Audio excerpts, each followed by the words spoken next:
ত্রিভুজ এবিসি এর ও পরিকেন্দ্র এবং বিসি বাহুর মধ্যবিন্দু ডি, বি ও ডি এর মান কত এটা আমাদের চেয়েছে।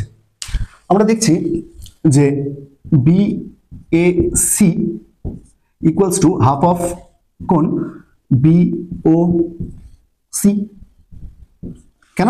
কারণ হচ্ছে যে এটা হচ্ছে বৃত্তস্থ কোণ, এটা হচ্ছে কেন্দ্রস্থ কোণ, বৃত্তস্থ কোণ কেন্দ্রস্থ কোণের অর্ধেক।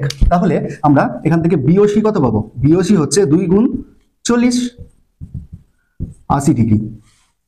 দেখো বিওসি কোণটার মান কত? তাহলে বিওসি কোণটার মান হচ্ছে 80 ডিগ্রি।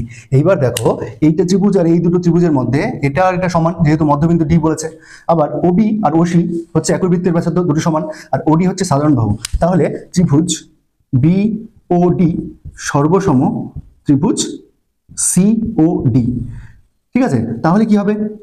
কোণ বি ও ডি সমান হচ্ছে হাফ অফ কোণ বি ও সি